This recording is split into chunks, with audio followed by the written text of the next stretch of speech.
So you may have just watched the video of Sarah taking her mock driving test.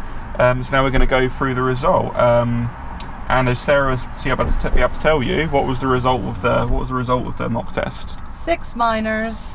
A pass. And a pass, Yay. which is good. So just going to basically just briefly go through what the minor faults were, because overall it was a nice drive, felt nice and comfortable in the car, nice and relaxed and that. Sometimes almost too much relaxed. I do apologise, sometimes I even actually probably said some of the directions fairly late, but I was quite aware we were going ahead. If it was doing a right turn I would have much more been on the ball.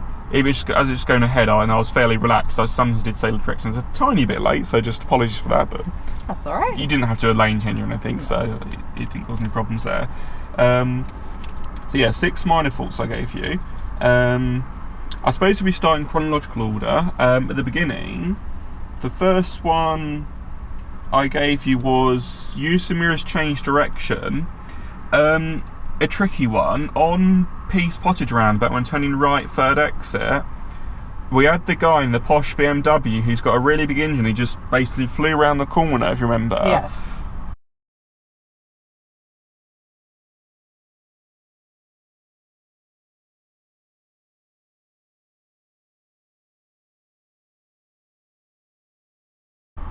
Now it's tricky because potentially some examiners could be harsh and even give that as a serious fault because you pulled in front, he's had to slow because you're there. But that's also not really your fault because you can't see, he's accelerated round the corner, you can't see what's round the corner, he's assuming it's all clear. Yeah. I put it as a minor because I think myself, as I couldn't see far around the corner, because when you checked your mirrors you wouldn't be able to see too far back, I would have probably just stayed in the right lane. Okay. It's particularly because you could have done. As well as, like, say, some examiners might be super harsh and give that as a serious fault, but I think that'd be very harsh because that's not really your fault. Yeah. That he just sped round and appeared out of nowhere. Next one, I've actually lost the order now a bit, but let's just go through them. Another one, let's say signals timed. This was when you were turning right into Gossip's Green, after when the speed limit changed down to 30 for the roadworks. And I said, can you now turn right to the traffic lights? So you checked your mirrors, signalled right, and moved across, it's all clear. I would have probably just kept the signal on after you moved. When you get to the traffic lights coming up soon, could you please turn right?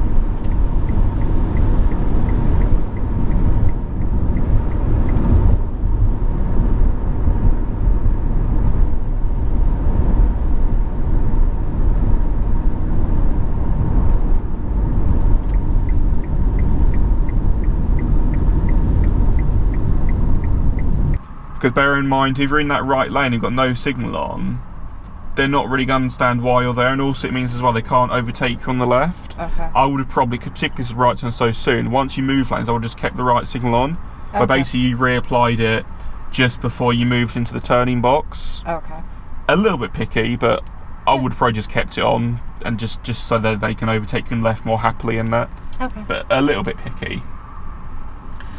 Following distance, just stopped slightly too close behind, I think it was a white car when sitting in a traffic queue in Three Bridges.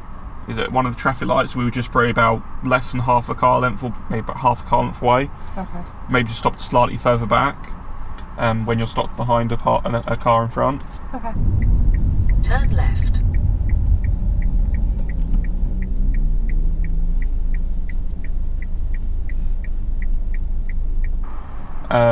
Also as well, just mildly close to when you're following a car coming up the hill past K2, but you did realise and back off. Yeah. But just a bit of combination of both of those, just slightly too close to cars on slight mild occasions. Okay.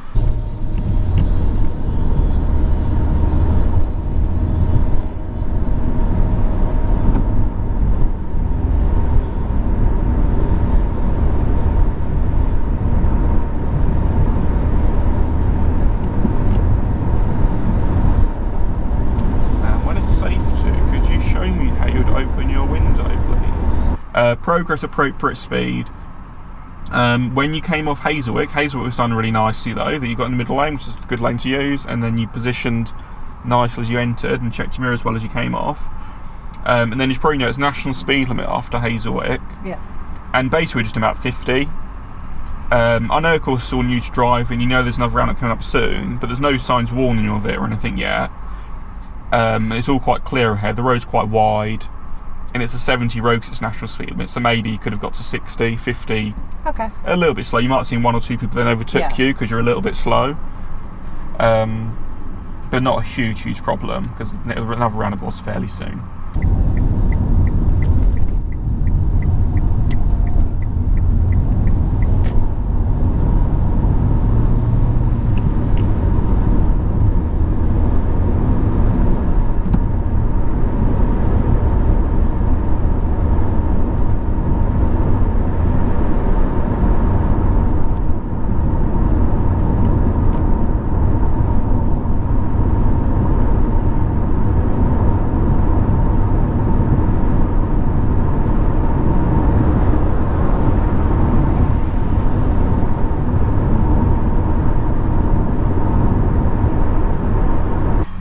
Control gears, it's weird it gets put as gears, this one. It's technically not to do with your gears, it's more to do with, well, sort of, it's more to do with time of your gears. When turning left onto the dual carriageway towards Horsham A264, yes, your speed was much better, because I know in the past we've had some issues with your speed there. yes. Your speed was much better, but basically you changed gears and then braked harder, whereas of course you should be doing your braking and then changing gears. Okay. So essentially, like, you braked a bit, changed to second, held the clutch down, because you didn't bring it up, because it would have gone, ooh, you would have brought it up, but you held it down for quite a while and then kept braking when the clutch was down for quite a while. Okay. Rather than brake harder, clutch down second, then off the clutch, and then it's a bit of coasting essentially. But it's fine normally, it's just that one occasion a bit of coasting. And then we're going to be taking what's effectively the second road on the left. This being the first one, going towards Horsham A264.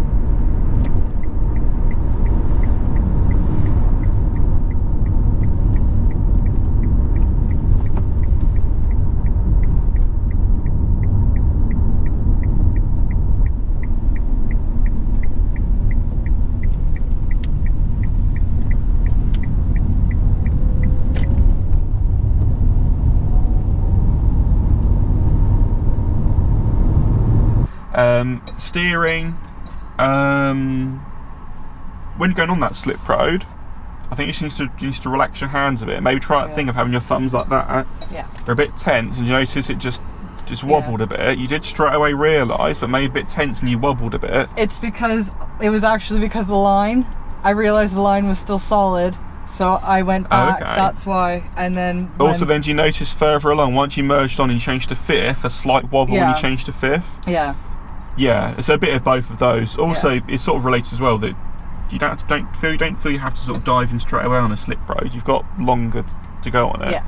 But I think you did realise that, didn't you? There's longer to go. It's never going to be like literally just dive in. It's going to be a bit of time to merge. So just be careful, just to be gentle with your steering and gently merge on. Okay. Particularly because you're going at high speeds.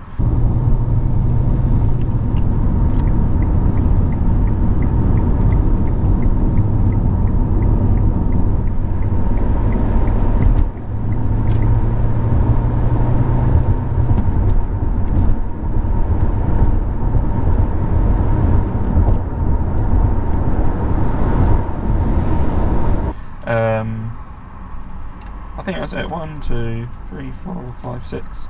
Yeah, so that was it. So the reverse park was all good, the parallel park was all good, had good observations and good idea to dip your mirror down to double check where the curb is, particularly because it's a drop curb, you can't obviously feel it.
thank you. As long as we're within 2 car lengths. That was a good parallel park, I think. So you could. I was happy with it. Yeah, I think that's it. But all the roundabouts are all good as well, though. All the bigger roundabouts are nice and good positioning and that. So, yeah, I think that's that really.